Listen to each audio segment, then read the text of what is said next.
Venezuela plummeted from one of the richest countries in the Americas to a total pariah state in just a couple of decades. Hyperinflation, starvation, millions fleeing, all because Chavez Maduro imposed radical socialism, seizing industries and crushing freedom in the warm embrace of collectivism. Justice has finally come.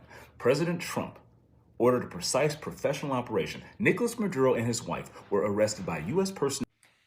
In your heart of hearts, when you think about what the United States just did, I think there are very few Americans right now who have any idea why the United States did this.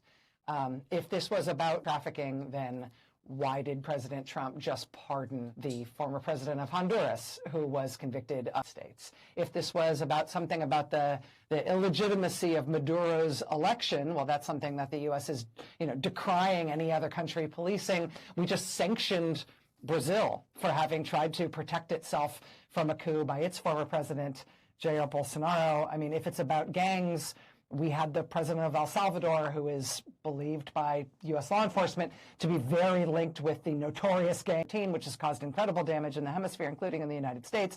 He's invited into the Oval Office, and the president says that he's looking forward to sending homegrown Americans to that president's essentially, jungle concentration camps. So all of the purported explanations for what's happened here don't stand up to logical scrutiny. The president has never articulated a coherent rationale for having done this. This seems like Marco Rubio's dream, not Donald Trump's dream. So I'll be very interested to hear what the president is able to piece together in terms of an articulable rationale for having done this. That said, he's done it. And so, in the immortal word, it's to build so much things, and I just want to thank you, America. Yes, there is a new trend on social media. Libras are already changing their profile pictures from that of Palestine to Venezuela flag. These people can't stop to amaze me. Every single time, they will always pick this up. I don't understand. From what I've seen on social media, a lot of people are celebrating. It is like this is World Freedom Day to a Lord. Going into another country with enough firepower to take their president and then saying you're going to charge their president with criminal charges in our country is such an insane breach of sovereignty. I'm like, so shocked. What are your expectations when you get briefings from senior Trump administration officials in the coming days? Well, they're just going to lie. Let's be clear. We actually had briefings before this, and it was, in those briefings, Secretary Rubio and Secretary Hexet both said that this is not a precursor to us doing regime change. No, everything you're seeing from you is not an opportunity to build towards this Venezuela. I said it was actually that, and lo and behold, this is what happened. Next, they're going to say most likely that, no, we're not going to try to occupy Venezuela, when the American people have been very clear. They do not want to be occupiers again. We do not want to be the world police. It is not the intent of the American public, again, to be another forever. It's time for us to understand where our place is in the world, and it's not for us to be the world police. Yes, President Trump said something that triggered Libras to a level not seen before. When you take a look at this, President Trump says large United States oil companies are going to go into Venezuela and extract oil. As everyone knows, the oil business in Venezuela has been a total buzz for a long period of time. We are going to have our very large United States oil companies go in, spend billions of dollars, fix the badly broken infrastructure. Libras are saying this is exactly why the United States took a decision to take out this man. I don't know why these people try to frame it this way. From my observations and videos, I'm saying people are not even thinking about this. They are thinking about what they have lost. They are thinking about, how they are going to regain their freedom.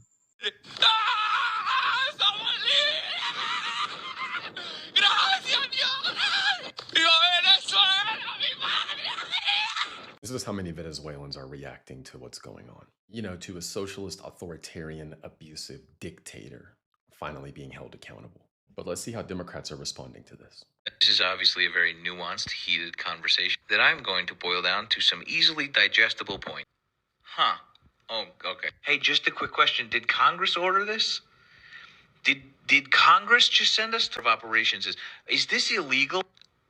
No, it's not illegal. No, the president doesn't need congressional approval to conduct a military-supported law enforcement operation, which is exactly what this was. So no, it wasn't illegal, and it very likely did not start a war. The U.S. doesn't have an interest in going with Venezuela. So if he was being intellectually honest, he would at least wait to see what happens before deciding if we're going or not. But it's very unlikely. But this is what Democrats are doing. Rather than being happy about the people of Venezuela or for the people of Venezuela, they're busy attacking Trump. But remember, Democrats hate dictators. They just had a no kings.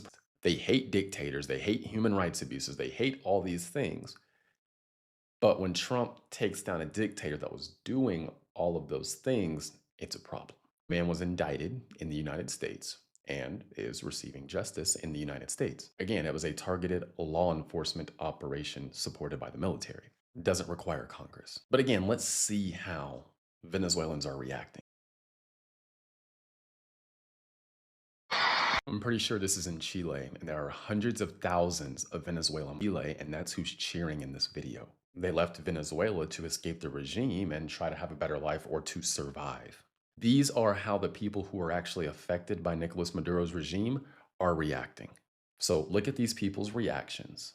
See how they're reacting. Think about what Nicolás Maduro has done, what he's responsible for, and then watch Democrats sit here and demonize Trump, and it becomes very obvious and very pathetic quickly. The whole goal is to demonize and legitimize Donald Trump, no matter what. Remember, these are the same people that say they're so virtuous and they care about everybody. So why aren't they celebrating with the people who are fighting against oppression, who are no longer oppressed? That is a simple logic I'm struggling to understand, because these people will make you believe that Trump did the worst thing. Like I said on one of my videos, these people always like to appreciate if it is done by their own person.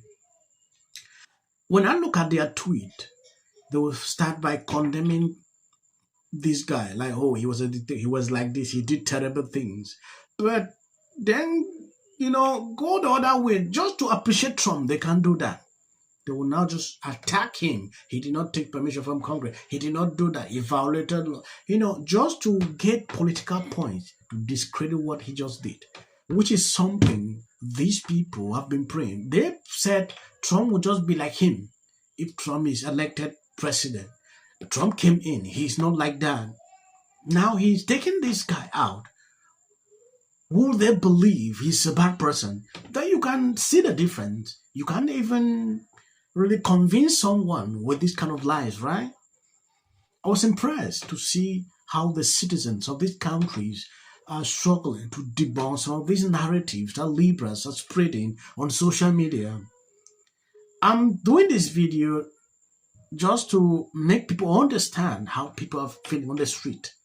Yeah, if not, I will not report on this. I have other important topics that I can bring up, but I'm going to end here. Please share the video, and as of the short clips you see at the end, that is for the YT algorithm. He then punctuates it, as he often does, with thanks for your attention to this matter. It is signed by the president.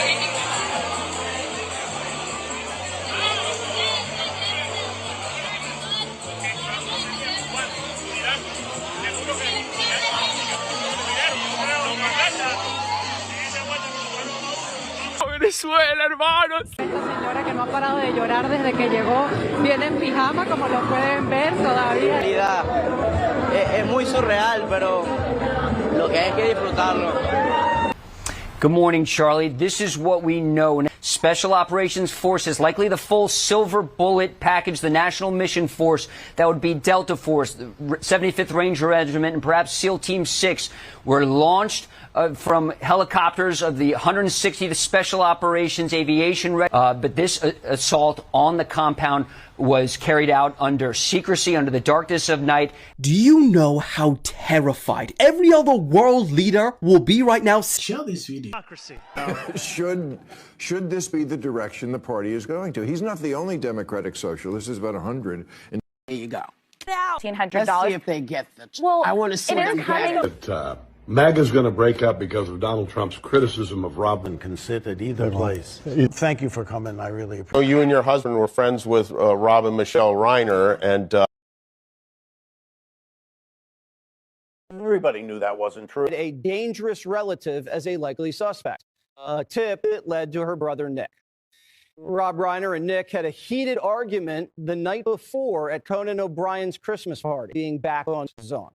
In one incident, she said, We should have said nothing. The United States to take this family tragedy in which the president had made no comment. When people ought to have.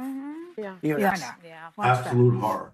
That 46 nation lives in poverty, with millions facing. People are treated and judged based. How quickly Donald J. Trump, the guy's a complete opposite.